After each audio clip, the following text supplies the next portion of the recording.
DD academy के ए to Z English class में आप सभी का स्वागत है।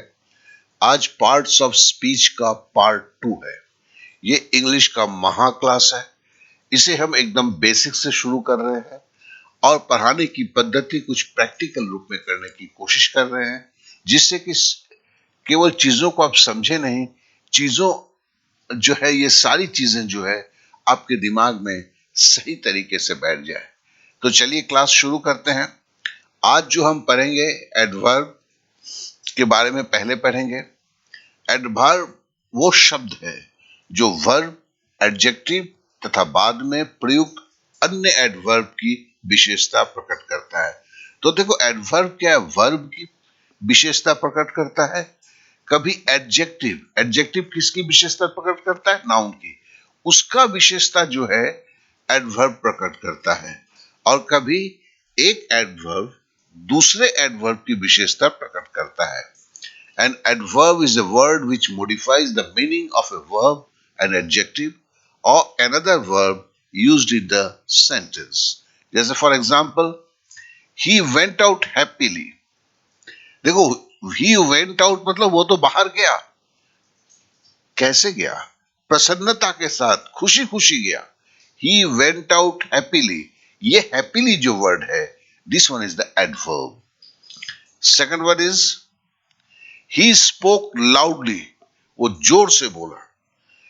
वो बोला, कैसे बोला? जोर से बोला। तो this one is the adverb. Now third one, the girl is very beautiful.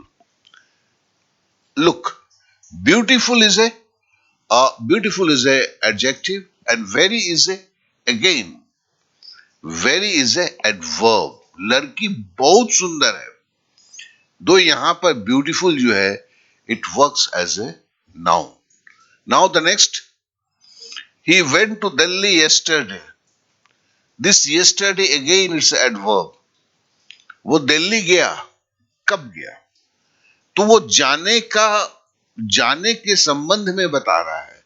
कब गया? कल गया। तो he went to Delhi yesterday. This yesterday is an adverb. Now next one, हम नेक्स्ट वन में आते हैं प्रीपोजिशन, संबंध सूचक। ये वो शब्द है जो किसी संज्ञा, नाउन या सर्वनाम, प्रोनाउन के साथ प्रयोग में आकर उस नाउन या प्रोनाउन द्वारा सूचित व्यक्ति, स्थान या वस्तु का संबंध किसी अन्य नाउन या प्रोनाउन से प्रदर्शित करता है, मतलब जोड़ता है। ये देखो कंजंक्शन भी हमें बोलेगा जोड़ेगा, प्रीपोजिशन भी एक थोड़ा सा जोड़ने की क्रिया में काम करता है। इसे हम देखेंगे तो सब समझेंगे। A preposition, a word used with a noun or pronoun to show how the person, place or thing denoted by the noun or the pronoun stands in relation to something else. जैसे the cat is on the table. देखो यहां बिल्ली और table को जोड़ रहा है। बिल्ली कहां पर है? मेज के ऊपर है। तो बिल्ली टेबल के ऊपर है। ठीक है ना? तो ये स्थान को डिनोट कर रहा है। The cat is on the table. और ये ऑन क्या है? This one is the preposition. The next one, the girl is in the room. लड़की कहां है? रूम के अंदर है। तो here in is the preposition. ठीक है? यहाँ ऑन इज द प्रीपोजिशन, यहाँ in is the preposition. Now the third one, the man sat under a tree. वो आदमी जो है एक पेड़ के नीचे बैठा है। कहां बैठा है? अंडर ए ट्री, नीचे, पेड़ के नीचे बैठा है। तो ये जो है ये प्रीपोजिशन है। अब now next one, the cat jumped upon the table. जो बिल्ली है टेबल के ऊपर कूदी। ये अपॉन जो है ये प्रीपोजिशन है।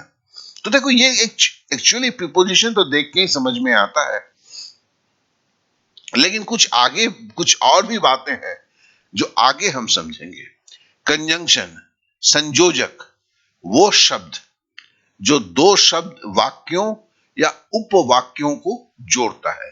A conjunction is a word used to join two words or sentences. जैसे रोहन एंड शोहन, यहां पे दो नामों को जोड़ रहा है. Rohan and Shohan are friends. Rohan और शोहन मित्र है. दूसरा, ही वर्कड हार्ड, देखो उसने बहुत मेहनत किया. यहां पर एक वर्ब है, ही वर्कड हार्ड, मतलब ये एक सेंटेंस है. उसने बहुत मेहनत किया. बट ही फेल्ड, लेकिन वो असफल हुआ. ये असफल हुआ जो है, ये भी एक वाक्य है. जोड़ा किसने? बट वर्ड ने. तो यहां पे बट जो है, it's a conjunction. He worked hard but he failed. उसने कठिन परिश्रम किया, लेकिन ये लेकिन क्या है? ये आपका कंजंक्शन है, वो असफल हुआ. नाउ द नेक्स्ट, गो और सिट हियर, जाओ या यहां बैठो. ये गो वर्ब है, ठीक है ना. और एक सेंटेंस, एक मतलब बोल सकते हो एक उपवाक्य को, दो उपवाक्य को जोड़ रहा है, गो और sit here. Now the next, wait here until I come, यहां ठहरो जब तक मैं वापस आऊं. ये जब तक जो है, ये एक कंजंक्शन है.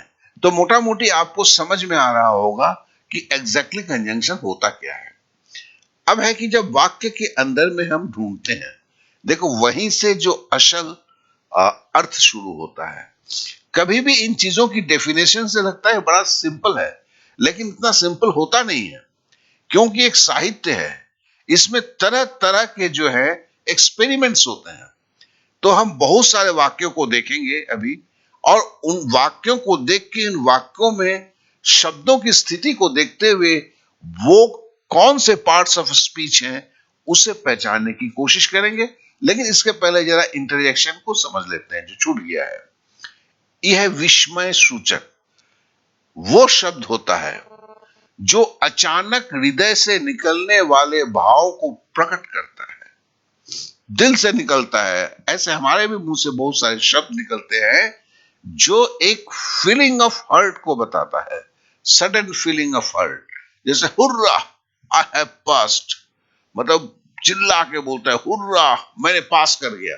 ये हुर्रा वर्ड जो है, इसे सडन फीलिंग ऑफ हर्ट है, इसके लिए इसे इंटरजेक्शन कहते हैं. और इंटरजेक्शन के साथ एक खासियत क्या है? नोट ऑफ एक्सक्लामेशन जरूर रहता है. इस नोट ऑफ एक्सक्लामेशन जो है, यही बताता है कि यह शब्द जो है इंटरजेक्शन है. The next one, alas, that old man is died, oh वो बूढ़ा आदमी मर गया.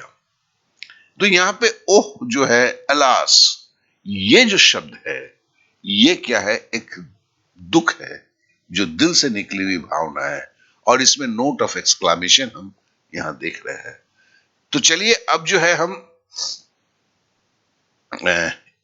एक शब्द के, एक वाक्य के ऊपर, उसमें एडवर्ब कहाँ है, प्रीपोजिशन कहाँ है, कंजंक्शन कहाँ है, इंटरजेक्शन कहाँ है, इसे ढूंढने की कोशिश करते हैं. ये जो बार बार प्रक्रिया करते हैं ना, उससे हमें जो आज जो हमने सीखा, एडवर्ब सीखा, ठीक है ना, कंजंक्शन सीखा, इंटरजेक्शन सीखा, प्रीपोजिशन सीखा, उसके ऊपर जो है हमारी सोच जो है, वो धीरे धीरे खुलने लगती है. तो पहला हमने वाक्य लिया, ही वॉक्ड क्विकली. ये क्विकली क्या होगा? सॉरी, ही नहीं, शी वॉक्ड क्विकली, तो वो जल्दी जल्दी गई. क्विकली माने जल्दी, वो जल्दी गई. तो वो जाने की प्रक्रिया के बारे में बता रहा है क्विकली. तो naturally quickly is a adverb, या ए जो है एडवर्ब को दर्शा रहा है. ठीक है. नाउ द नेक्स्ट हम लेते हैं, शी वॉक्ड एक्सट्रीमली क्विकली. अब देखो यहां पे केवल क्विकली था, यहां शी वॉक्ड एक्सट्रीमली क्विकली, बड़ी जल्दी गई. जल्दी गई, यहां तो शी वॉक्ड क्विकली, वो जल्दी घर गई, घर गई या कहीं गई. यहां शी वॉक्ड एक्सट्रीमली क्विकली, बड़ी जल्दी गई. अब ये एक्सट्रीमली क्या है, ये क्विकली क्या है? तो देखो ये दोनों ही एडवर्ब है.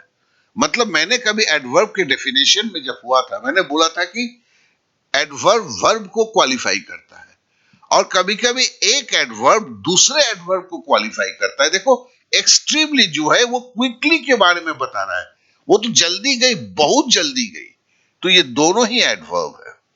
तो हमने देखा कैसे एक सेंटेंस में दो एडवर्ब साथ में लगते हैं। Now the next, he put his coat in the closet. Closet मतलब अलमारी। उसने कोट को अलमारी के अंदर रखा। ये इन क्या है? That's the preposition. ठीक है, आप भी ऐसे जो है, मैं थोड़ा सा पॉज करता हूं, आप तुरंत सोचेंगे कि आपने क्या सोचा है, उससे मिलाएंगे तो थोड़ा सा लगेगा। अब देखिए, she likes to go to the store. यहां पूछा गया है क्या? ये टू जो है क्या है? She likes to go to the store. तो नेचुरली ये वो कहां जा रही है, वो कहां जाना पसंद करती है? स्टोर में, दुकान में जाना पसंद करती है। ये टू जो है, this one is a preposition. Now the next, unexpectedly dog was outside. अनचाहे, अनजाने में, अनएक्सपेक्टेडली मतलब ठीक है ना, इसको अनजाने अनचाहे ही बोलेंगे हम। द डॉग वॉज आउटसाइड, कुत्ता बाहर रह गया था। तो ये जो अनएक्सपेक्टेडली क्या है, ये क्या होगा?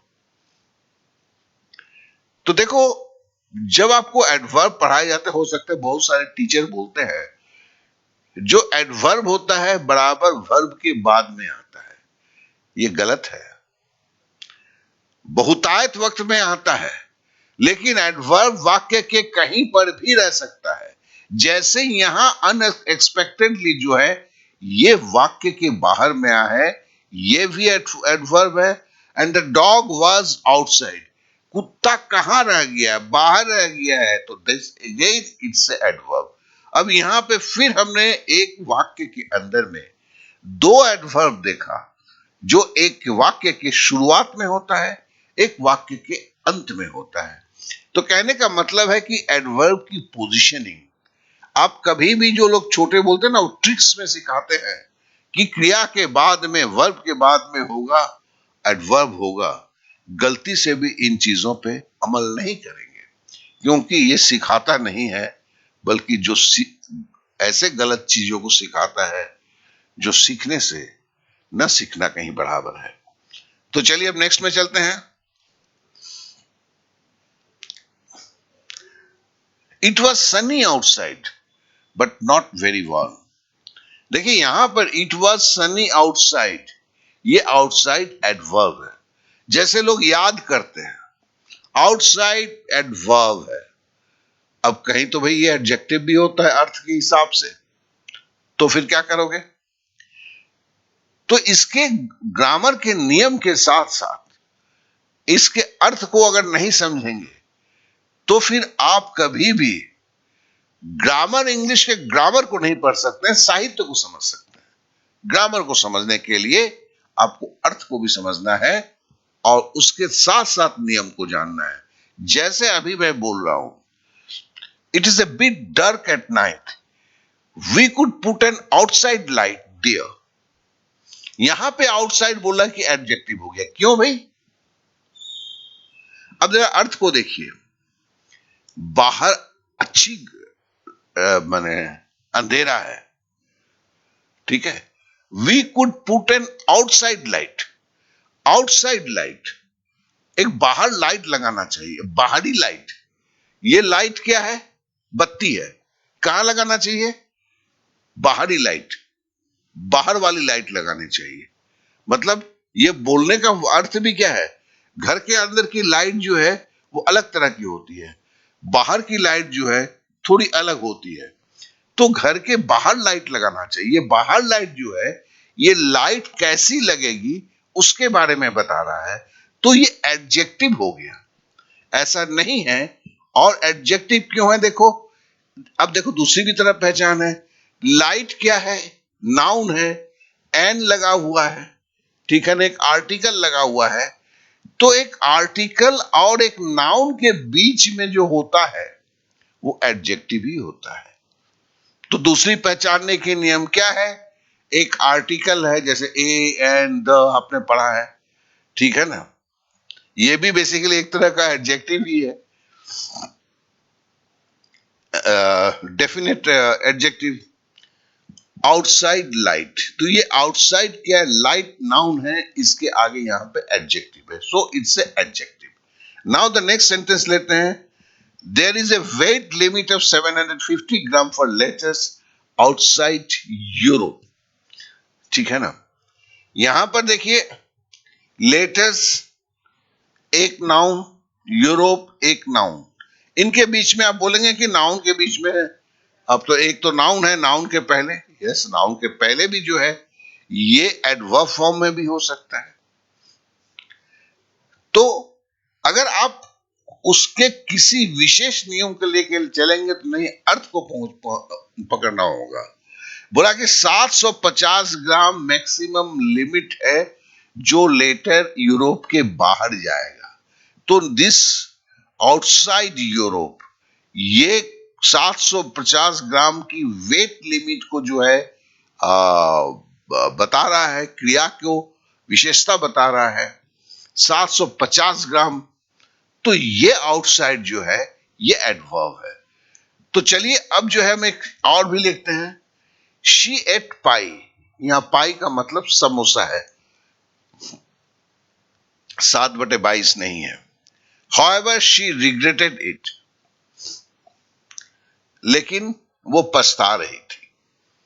तो यहां पर however देखो ये एडवर्ब है, और she ate pie एक वर्ब है, ये एक सेंटेंस है। she regretted it ये भी एक वर्ब है। तो दो सेंटेंस को however जोड़ रहा है। तो हम इसको क्या बोलते हैं? हम बोलते हैं कंजंक्टिव एडवर्ब। दो इट्स एडवर्ब, ये एक कंजंक्शन का काम कर रहा है। क्लियर? अब हम एक दूसरे कुछ वाक्य को लेते हैं। I am sitting in my chair at home on a rainy day, तो इन क्या है? प्रीपोजिशन है। I am sitting in my chair at क्या होगा? आप भी जानते हो ये प्रीपोजिशन होगा। Home on a rainy day, ये ऑन क्या है? ये भी एक प्रीपोजिशन होगा।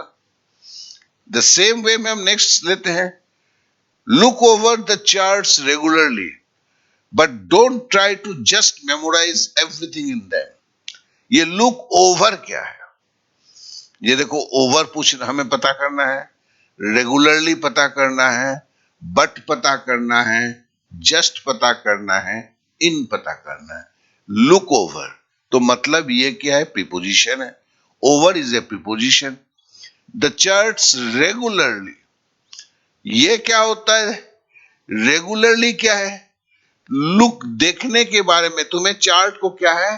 रेगुलर देखना है। तो ये रेगुलरली क्या है? ये एडवर्ब को शो कर रहा है। और देखो, look over the charts regularly but don't try to just memorise everything in them. तो ये बट क्या कर रहा है? दो सेंटेंस को, लुक ओवर एक सेंटेंस है और डोंट ट्राई टू, ये दो सेंटेंस को बट जोड़ रहा है। तो ये बट क्या होगा? कंजंक्शन होगा। Don't try to just memorise, केवल याद करने की कोशिश ना करो। तो ये जस्ट जो है, don't try to just memorise, देखो मेमोराइज जो है ये एक जो है वर्ब है, उसके पहले आया है। वर्ब के पहले भी एडवर्ब आ सकता है, वर्ब के बाद में भी आ सकता है। एवरीथिंग इन देम, इन मतलब प्रीपोजिशन है। तो इसलिए अगर आपको ग्रामर सीखना है तो ग्रामर के पार्ट्स ऑफ स्पीच को लेके किसी सेंटेंस के अंदर में हर शब्द को पार्ट्स ऑफ स्पीच के तरीके से पहचानना, यही इसी से ग्रामर की 50 to 60% खत्म हो जाता है। इस बात को जान ले, उसके बाद ग्रामर बहुत ही आसान हो जाता है। चलिए अब अगले वाक्य को लेते हैं। I went for a swim after breakfast. अब यहां पर देखिए, फॉर तो देख के समझ में आता है, आई वेंट फॉर जो ये जिससे प्रीपोजिशन है। ए स्विम आफ्टर ब्रेकफास्ट, अब देखो ए स्विम, ये एक आर्टिकल देखते ही ये समझ में ये नाउन है, ठीक है ना, ब्रेकफास्ट भी नाउन है और ये आफ्टर है, तो दो नाउन को जोड़ने वाला कंजंक्शन भी बोल सकते हैं और साथ साथ में आफ्टर एक प्रीपोजिशन भी है। I went for a swim after breakfast. अब नेक्स्ट वन को लेते हैं। He died on June 3rd and was buried the day after. अब देखो आफ्टर का पोजीशन देखो, ये प्रीपोजिशन भी होता है, आफ्टर जो है आपका कंजंक्शन भी हुआ। अब यहां पर फिर आफ्टर आया, इस आफ्टर को पहचानने की हम कोशिश कर रहे हैं, ये अर्थ और अवस्था के अनुसार कैसे कैसे इसमें चेंजेस आ जाता है। He died on June 3rd, मतलब वो 3rd जून को मारा गया, मर गया, मारा गया मतलब मर गया। And was buried after day, and was buried the day after, और उसे एक दिन बाद दफनाया गया। तो दफनाने की प्रक्रिया कब हुई? एक दिन बाद हुई, तो दफनाने की प्रक्रिया को बता रहा है। तो आफ्टर क्या है? एडवर्ब हुआ।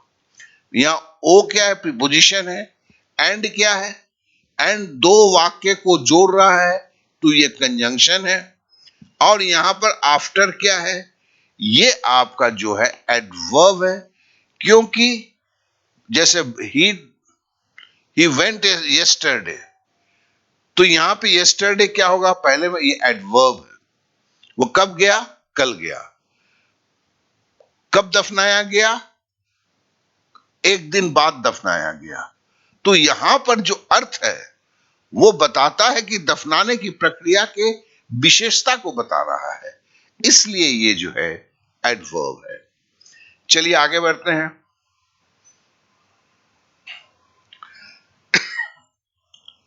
She goes to the tennis club because she likes to play tennis. अब यहां पे पूछा है बिकॉज क्या है? तो सीधी बात है, वो टेनिस क्लब जाती है क्योंकि उसे टेनिस खेलना पसंद है। ये क्योंकि जो है, वो टेनिस क्लब जाती है, she goes to the tennis club, एक वाक्य है। She likes to play tennis, उसे टेनिस खेलना पसंद है।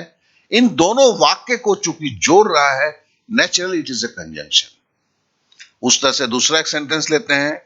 ही reads magazines but he does not like to read books. उसे मैगजीन पढ़ना पसंद है, उसे किताब पढ़ना पसंद नहीं है। तो उसे मैगजीन पढ़ना पसंद है, वो मैगजीन पढ़ती है, सॉरी, वो मैगजीन पढ़ती है, उसे किताब पढ़ना पसंद नहीं है। इसके बीच में क्या है? मगर। वो मैगजीन पढ़ती है मगर उसे किताब पढ़ना पसंद नहीं है।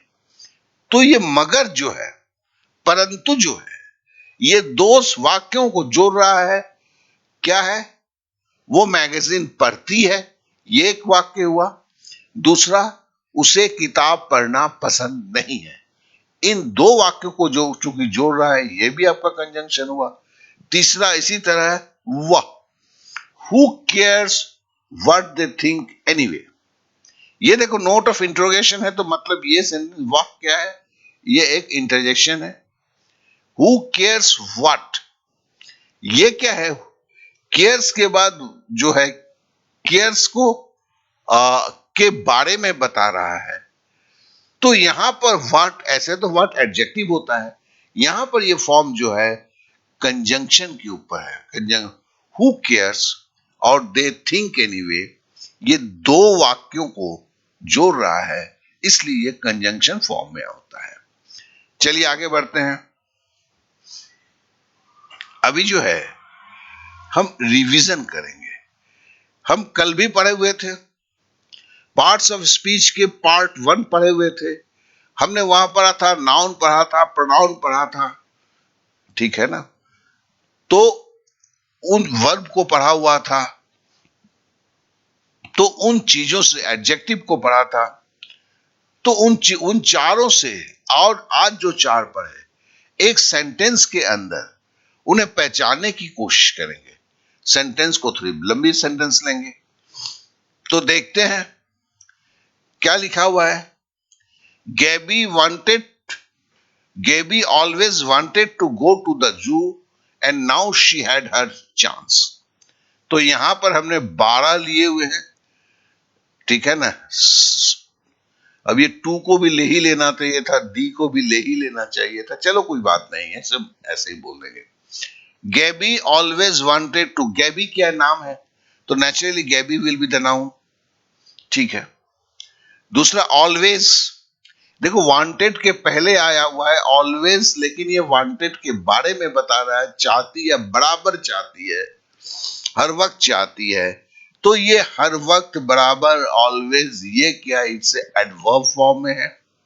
ऑलवेज जो है एडवर्ब है, वांटेड जो है ये वर्ब है, ये क्रिया है। गो भी आपका वर्ब है, ये भी क्रिया है। टू द जू, ये टू क्या है, यहां पर प्रीपोजिशन है टू। द जो क्या है आर्टिकल है, यहां पूछा नहीं है मैंने। जू जो है, जू चिड़ियाघर है, चिड़ियाघर क्या है, नाउन है। एंड, एंड क्या है, दो वाक्यों को जोड़ रहा है। एंड यहां पर क्या है, कंजंक्शन है, तो एंड जो है ये कंजंक्शन है। नाउ, ये नाउ क्या है, नाउ देखो, now she had her chance, तो नाउ एडवर्ब है। शी क्या है, गैबी के बारे में बोला जा रहा है, शी प्रोनाउन है, सर्वनाम है।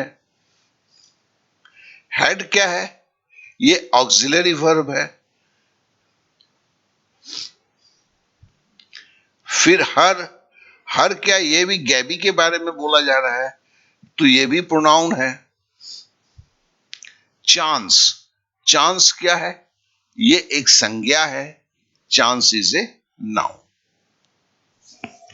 तो अभी तक हमने टोटल जो है 15 सेंटेंस का इस्तेमाल किया पार्ट्स ऑफ स्पीच में, और आशा करता हूं एक आपका आइडिया बन चुका होगा कि किसी भी इसके अंदर में क्या कहते हैं, वाक्य के अंदर में पार्ट्स ऑफ स्पीच को कैसे पहचाना जाता है। अगर ये क्लास अच्छा लगता है तो लाइक करें, शेयर करें, फॉलो करें, सब्सक्राइब करें, बेल बटन को दबाएं, और याद रखें कल जो क्लास जो है इस 9 बजे सुबह को फिर होगा। हम इसको धीरे धीरे आगे बढ़ाएंगे और 1 महीने के अंदर में हम इंग्लिश में संपूर्णता प्राप्त करेंगे। अब देखिए इसकी एक ऐप भी आने वाली है, उस ऐप को अवश्य इंस्टॉल करेंगे। Okay then, bye bye, thank you, जय हिंद।